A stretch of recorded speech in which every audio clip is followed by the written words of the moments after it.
Coucou les amis, et bienvenue dans ce nouvel épisode de la classe du professeur Doudou-Vos, un épisode consacré aujourd'hui à la guerre des Trois Royaumes, et plus précisément à comment essayer, quelle stratégie adopter pour essayer de rentabiliser cet événement en ayant le meilleur loot possible.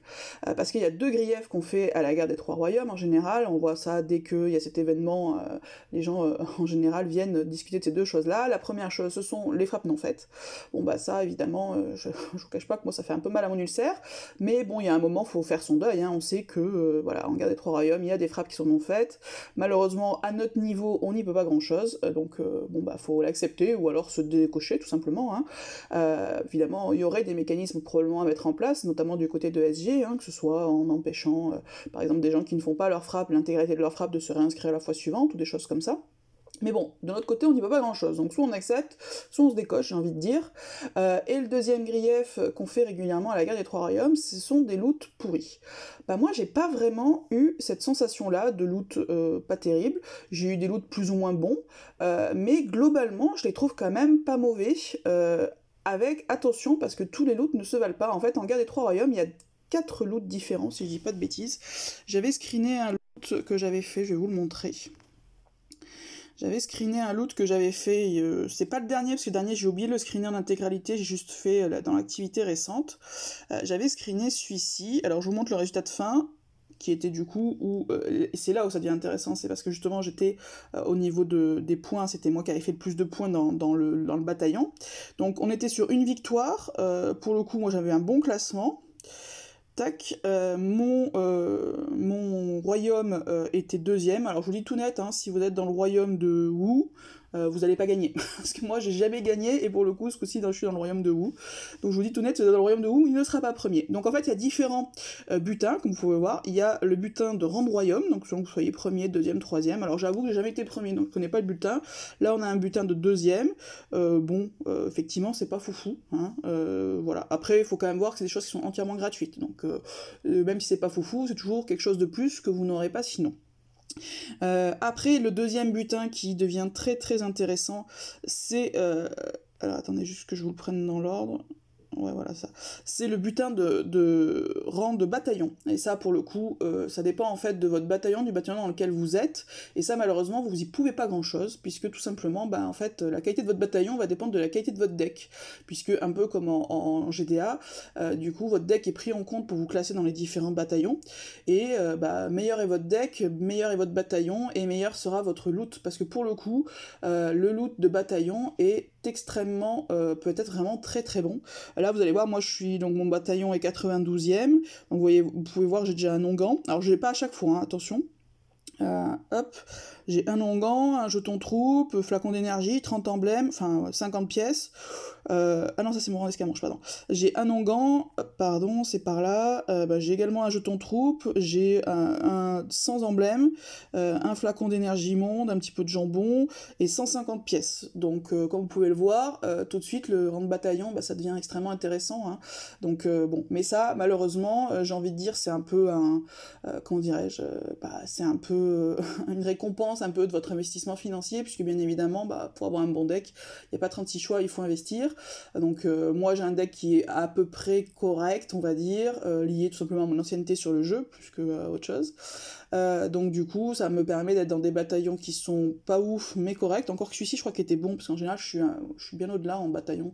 En général, je suis jamais dans le top 100 en bataillon, raison pour laquelle là, j'ai dû avoir un onguent, mais je pense que quand on en est dans les tout premiers, on peut avoir, il me semble, plusieurs objets d'évolution 4 étoiles, donc du coup, ça devient très très intéressant.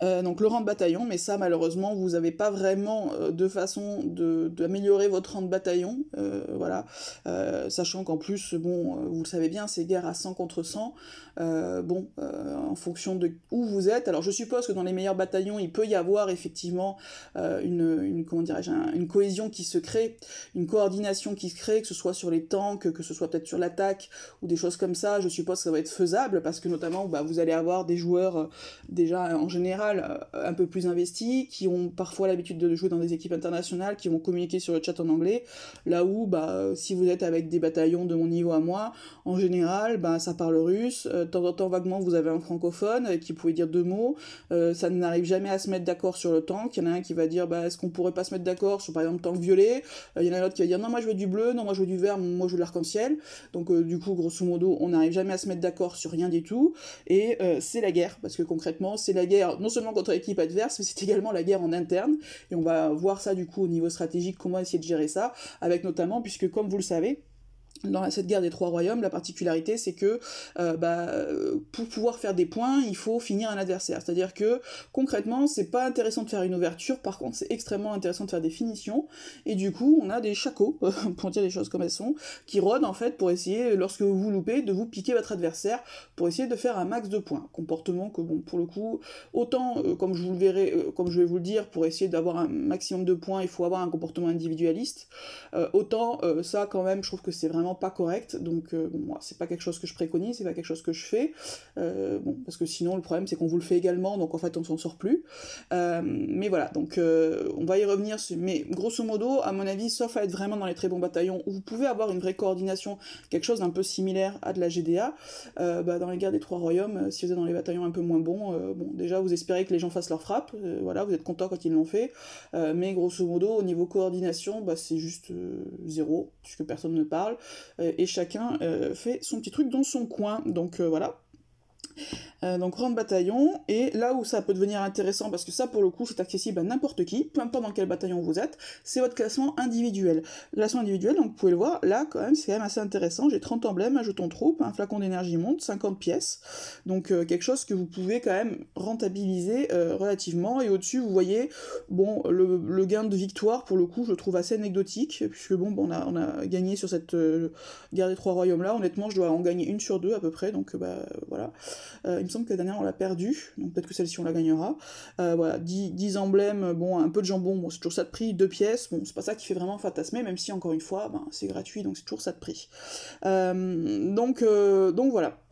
Moi, ce que j'aime également dans la guerre des 3 royaumes, vous en fichez peut-être, mais c'est pas grave, je vais vous le dire quand même, c'est également le fait qu'on utilise, en fait, tout simplement des héros qu'on utilise peu.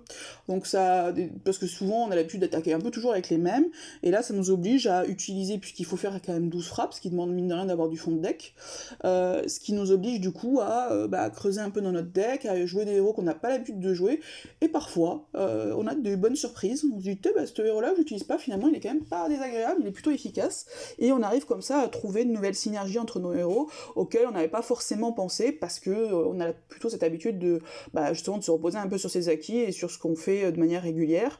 Donc là ça nous oblige un petit peu à sortir de nos habitudes. Maintenant, comment essayer de looter? Comme je vous l'ai dit, il n'y a pas 36 choix, vous ne pouvez pas... la victoire entre guillemets de votre bataillon, honnêtement, repose pas franchement sur vous, puisqu'il n'y a aucune coordination. À la limite, il y aurait de la coordination, je trouve qu'effectivement votre comportement vis-à-vis notamment de vos coéquipiers aurait évidemment un impact. Enfin, on voit en GDA, les points individuels n'ont pas de sens, ce sont les points collectifs qui comptent, et parfois, faut faire un peu moins de points soi-même pour pouvoir aider son équipe. Bon, là, vu qu'il y a 0 coordination, honnêtement, je vois pas l'intérêt d'essayer de jouer le jeu d'équipe, puisque vous serez tout seul à le faire, ce qui du coup ne marchera pas. Par contre, vous avez la possibilité d'être avec un comportement pour le coup individualiste. Encore une fois, je le dis et je le répète, je ne parle que de la guerre des 3 royaumes. Ne faites pas ça en GDA, parce que pour le coup, d'une part, ça changera pas votre loot, et ça vous permettra juste de briller en soirée en disant « Waouh, je suis premier sur le classement », mais honnêtement, en GDA, on s'en contrefiche. Et puis surtout, vous risquez de plomber votre équipe. Donc voilà, ne faites pas ça. Moi, si un stringier fait ça, il va vite venir me voir toquer à sa porte. Donc voilà, ça, encore une fois, je parle uniquement de guerre des 3 royaumes, et de guerre des 3 royaumes, encore une fois, dans des bataillons un peu comme le mien, et des bataillons encore plus petits, je suppose, où concrètement, il y a 0 jeu d'équipe. Alors comment essayer du coup de faire un maximum de points sur la guerre des 3 royaumes? Déjà, une chose à ne pas faire, toute simple, c'est attaquer en fin de guerre. En toute fin de guerre, donc une guerre des 3 royaumes, de mémoire je crois que ça dure 48 heures, si vous attaquez à la toute fin, ben, vous serez pas tout seul à attaquer à la toute fin, et là c'est vraiment la guerre, c'est-à-dire tout le monde saute sur tout ce qu'il peut, les équipes les plus faciles évidemment partent en premier, dès qu'il y a un reste, on saute dessus, même si concrètement vous venez d'ouvrir, vous voulez le fermer, mais vous n'avez même pas le temps de recliquer dessus, qu'il y a déjà quelqu'un d'autre dessus. Donc première chose, pour essayer encore une fois d'optimiser votre score individuel, et donc d'améliorer votre loot, la première chose à faire, c'est déjà de ne pas attaquer en fin de guerre, mais d'essayer plutôt d'attaquer un petit peu au fil de l'eau, en regardant un peu régulièrement ce qui se passe tout simplement sur le plateau.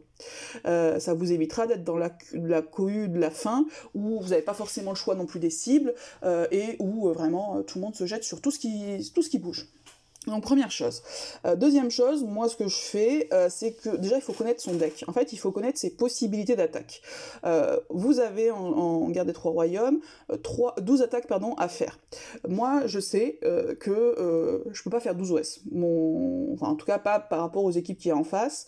Moi je sais que grosso modo mon deck me permet à peu près de faire 9 OS sur 12. Si j'ai un peu de chance sur du puzzle ou autre, donc je sais que j'ai minimum, enfin 9 OS, ouais, même un peu moins, probablement 8.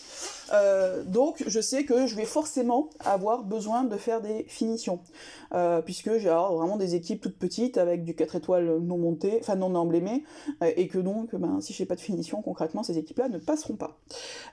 Moi ce que je fais pour essayer d'optimiser ça, encore une fois, plus vous allez vers la fin de la guerre, plus les finitions vous n'en trouverez pas. Par contre, vous pouvez trouver des finitions plus facilement à faire en début de guerre, notamment par exemple quand vous avez 3 attaques, certains, ça encore une fois, je pense que dans les bataillons un peu plus intermédiaires et plus petits, dans les gros bataillons, je pense que les gens sont suffisamment aguerris pour ne pas faire cette erreur-là. Et vous avez certains par exemple qui ont 3 attaques et qui vont tenter par exemple un OS sur leur 3e attaque, 3 attaques en stock, ils n'ont pas encore les suivantes. Ils vont tenter un OS sur leur 3e attaque, ils vont le louper, et du coup il y aura un reste qu'ils ne pourront pas faire puisque ils n'auront plus de frappe en stock. Là c'est le moment où vous pouvez du coup essayer vous de vous caser une petite finition pour grosso modo commencer par caser vos petites équipes. Moi c'est ce que je fais du coup en début de GDA, en début de guerre des 3 royaumes, j'essaye de caser 2 ou 3 finitions, plutôt 3 finitions. Encore une fois, je ne pique pas les cibles à mes coéquipiers, c'est-à-dire que s'il y a quelqu'un je vois, j'attends grosso modo qu'il finisse sa frappe, je regarde s'il va ailleurs ou pas, je regarde s'il lui en reste en stock. Si je vois par exemple qu'il fait une ouverture mais qu'il n'a plus de frappe en stock, à ce moment-là, je peux me permettre d'aller le finir. Ou si je vois que par exemple il a 2 frappes en stock, il en fait une, il fait une ouverture et il va sur quelqu'un d'autre pour refaire une ouverture, du coup je sais que je vais pouvoir faire cette finition-là. Ou parfois on se connecte, il y a des restes sur le plateau, il n'y a plus personne de connecté, donc du coup on peut se permettre de faire les restes. Donc ça, moi c'est la première chose que je vous conseille, c'est d'essayer de caser vos équipes plutôt de finition, sauf à ce que vous puissiez faire 12 OS, hein, ça c'est en fonction des decks évidemment c'est possible, mais d'essayer de caser, si vous savez qu'il y a vraiment des équipes qui ne vous permettront, enfin avec lesquelles vous ne pourrez faire que de la petite finition, essayez de le caser plutôt au début. Deuxième conseil, en fait c'est toujours pareil, il faut essayer d'aller régulièrement sur ce plateau, puisque encore une fois dans des bataillons, alors ça doit être différent dans les gros bataillons, mais dans les bataillons on va dire intermédiaires et petits, justement comme je vous dis il n'y a pas de coordination, notamment au niveau des tanks, donc vous allez pouvoir trouver des tanks un peu de toutes les couleurs, et ça forcément ça va faciliter vos attaques, donc n'hésitez pas à aller régulièrement sur le plateau, à regarder, évidemment il y a toujours des plus ou moins bonnes défenses, il y en a certaines qui sont pas bonnes, il y en a d'autres qui sont très bonnes, n'hésitez pas, notamment parce que toujours pareil, sur 12 attaques, vous allez faire quelques petites finitions, et vous allez aussi avoir des équipes, moi j'ai mes grosses équipes de GDA, et puis à côté j'ai des équipes qui forcément sont un petit peu moins bonnes. Donc du coup, toujours pareil, j'essaye de caser mes plus petites équipes au début où on a le choix. Et notamment, n'hésitez pas à aller régulièrement sur le plateau, le bon moment étant évidemment au moment d'un rip-hop, où du coup vous avez, ça faut tomber dessus, mais bon, en général si on y va un petit peu, on se connecte, on se dit on s'en est où, et on jette un petit coup d'œil, et on essaye de voir justement s'il y a des tanks, par exemple vous avez une équipe bleue, ou un 3-2 bleu, je sais pas quoi, du coup vous regardez si vous trouvez un adversaire en face qui vous correspond, notamment avec un tank pas trop compliqué sur vos petites équipes, etc. etc. Donc ça va vous permettre tout simplement de rentabiliser des plus petites équipes également. Mais ça va vous demander, encore une fois, de vous connecter. Attention, gardez-vous quand même 1 ou 2 finitions en stock pour vous auto-finir également. Et ça c'est aussi un conseil conseil, donc c'est entre guillemets le pendant de ce que je vous ai dit tout à l'heure. Pensez bien à ne faire d'ouverture que si vous pouvez faire une finition. Parce qu'une ouverture, encore une fois, vous allez avoir très peu de points. Admettons que vous détanquez, vous allez avoir, je sais pas, 3 points, un truc comme ça. Il faut que vous puissiez finir derrière. Donc ne faites pas la bêtise dont moi je me sers pour les autres pour justement faire mes finitions, à savoir ne faites une ouverture que si vous avez une finition en stock. Hein, comme ça, vous pouvez dans la foulée finir votre propre adversaire et récupérer les points, j'ai envie de dire, que vous avez gagnés. Ça vous évitera que quelqu'un d'opportuniste comme moi passe parce que vous n'avez pas plus de frappe en stock et fasse du coup votre finition à votre place. Donc ça aussi c'est un autre conseil, n'attaquez que si vous pouvez finir dans la foulée. Casez encore une fois vos équipes de finition, donc après ça c'est à doser, hein. C'est à doser, moi ça m'est arrivé en général, je casse 3 frappes de finition au début. Bon après ça dépend de ce que vous faites. Sur cette GDA là, du coup j'ai fait 8 OS, donc je me suis retrouvée un peu comme une cruche puisqu'il me restait plus grand chose pour essayer de faire un OS.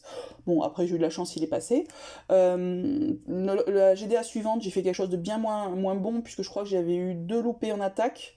Donc du coup j'avais fait trop de finition par rapport à ce que pouvait me permettre mon deck. Donc voilà, après évidemment, en fonction de la réussite de vos attaques, du coup voilà.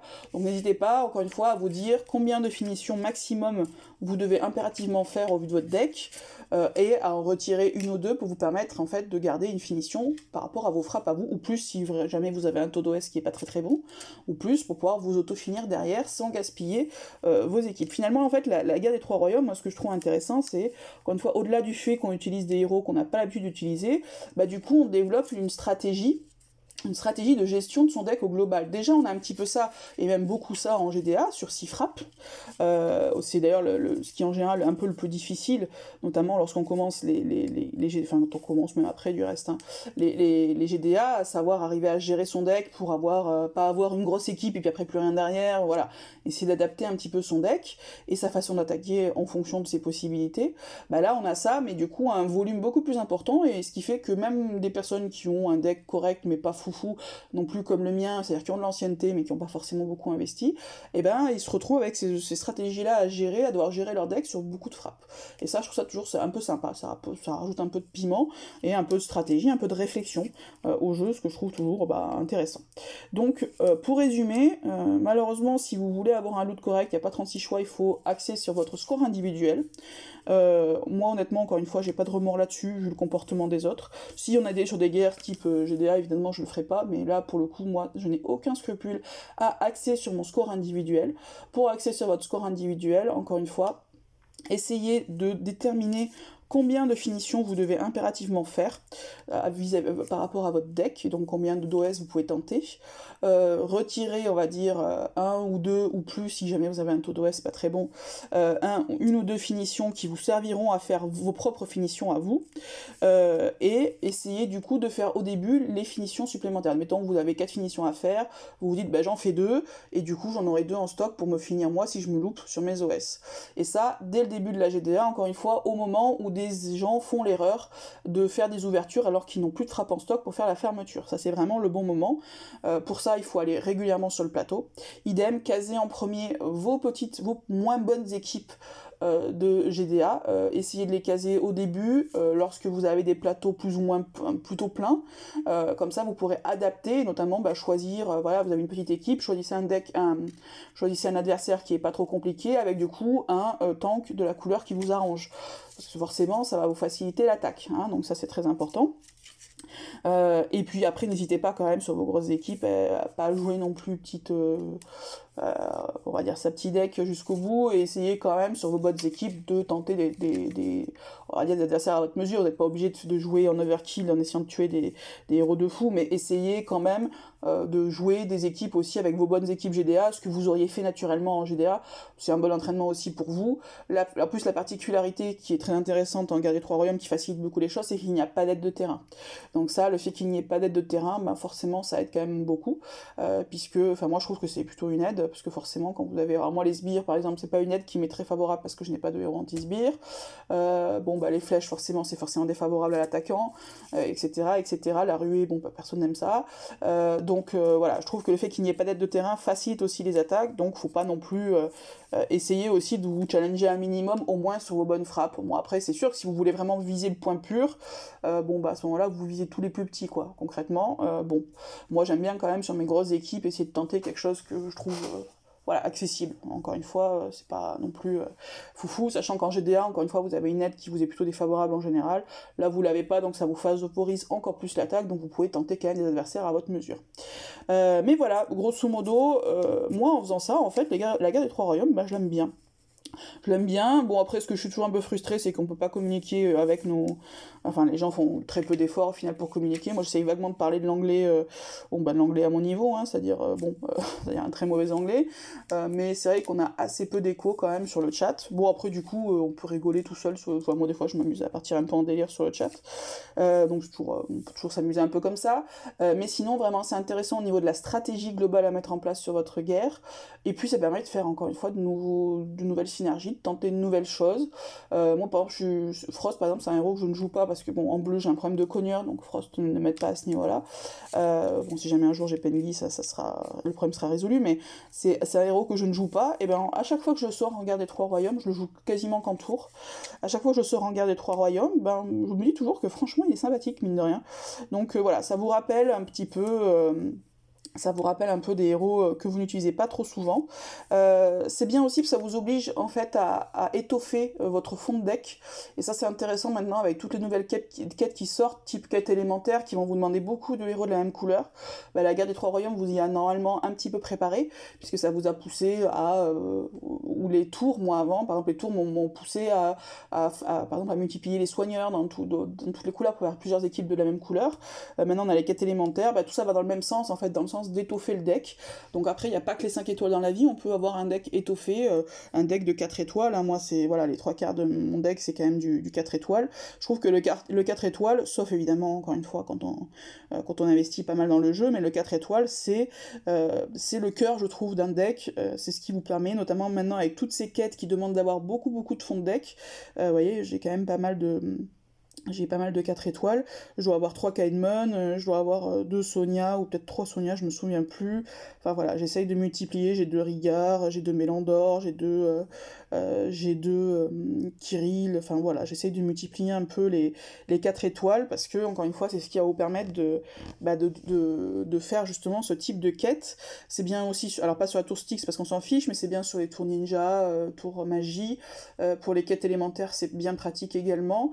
Donc voilà, donc ça vous pousse en fait à étoffer un peu votre fond de deck. On a toujours tendance un peu à quand on commence, à la limite, on commence plus par les 3 étoiles, les 4 étoiles, mais assez rapidement, notamment si on investit en CB, on a tendance à miser direct sur les 5 étoiles, et on oublie que derrière aussi, vous pouvez vous constituer un fond de deck qui sera fort utile, notamment sur ce type d'événement. Alors après, sauf si vous investissez beaucoup, à ce moment-là, 12 x 5, si vous avez 65 étoiles qui permettent de faire des équipes qui tiennent la route, parce que moi, avoir des 5 étoiles, ça veut pas forcément dire que ça tient la route.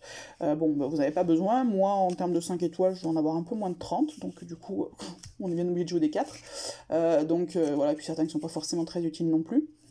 Donc voilà, n'hésitez pas à monter vos decks en fonction. Encore une fois, moi je trouve qu'il y a de très bons saison 1, maintenant on va avoir les costumes V2, ça va encore relancer le truc, les super talents encore plus. N'hésitez pas, moi, à monter des doublons de saison 1, de 4 étoiles saison 1. Encore une fois, ça peut être fort utile, je trouve, dans un deck, et c'est ça qui va vous permettre, du coup, je sais pas, une Sonia par exemple, je trouve ça tellement pratique, ou un Kaidmon, parce que vous pouvez les jouer en Dispel, vous pouvez les jouer en Cleanse, ça tape tout correctement, ça a un talent qui est intéressant, Kaidmon va pouvoir, par exemple, en costume, va pouvoir ressusciter avec du mana, Sonia maintenant va pouvoir même soigner en paladin, ou se faire des grosses billes, enfin bref, voilà, avec les super talents, maintenant on peut faire plein de choses, donc ça aussi c'est une façon d'optimiser la guerre des Trois Royaumes, c'est tout simplement d'étoffer un peu son fond de deck, et c'est pas parce qu'on n'a pas forcément du 5 étoiles qu'on ne peut pas le faire, il faut accepter de monter des doublons de 4 étoiles, également de 4 étoiles utiles évidemment, hein. On va pas monter des triplons de petits gens, je suis pas sûre que ce soit très utile, mais par contre, voilà, des Sonia, des Kaidmon, c'est vraiment moi ce que je considère comme étant la petite robe noire un petit peu d'un de puzzles, c'est-à-dire des basiques utiles, voilà, qu'on peut multiplier, et pour ce type d'événement, comme la guerre des trois royaumes, c'est plutôt sympathique. Bah écoutez, voilà ce que je voulais vous dire, encore une fois, le principal, entre guillemets, pour essayer d'optimiser votre loot, c'est d'optimiser votre score individuel, et pour optimiser votre score individuel, il faut savoir jouer intelligemment, ne pas non plus être trop sagouin à savoir voler les finitions à vos petits camarades, parce que sinon on va vous le faire, donc du coup finalement ça ne servira pas à grand chose, puisque vous volerez peut-être une finition à quelqu'un, mais quelqu'un va finalement vous, parce que moi personnellement si on me vole une finition, je vole derrière la finition, faut peut-être pas non plus exagérer. Donc voilà, du coup ça ne servira pas à grand chose, mais par contre en vous connectant régulièrement et en essayant d'adapter vos frappes, notamment en utilisant vos moins bonnes équipes au début et plutôt vos bonnes équipes à la fin où ça devient plus tendu pour avoir des cibles correctes, bah, du coup ça vous permettra de maximiser vos points et par conséquent votre loot. Et puis surtout, bah, j'ai envie de dire, amusez-vous, hein, n'hésitez pas, encore une fois, je trouve que c'est étrange, à personne qui... Enfin moi, alors après c'est peut-être moi hein, qui tombe sur ça, mais personne ne parle sur ce chat, là où bah, on peut dire quand même un certain nombre de bêtises dans toutes les langues du monde, du reste, hein, je veux dire, voilà, Google Translator est là pour ça, amusez-vous aussi un petit peu, hein, ça mange pas de pain, et ça vous fera du bien, et du coup ça permettra de, comment dirais-je, de relativiser les frappes non faites. Il y a un moment, faut s'y faire, c'est comme ça, on le sait maintenant. La première fois, j'avoue que quand on a plus de 100 ou 200 frappes non faites, bon, ça fait un petit peu mal aux fesses. Voilà, je suis quasi au bord de l'AVC.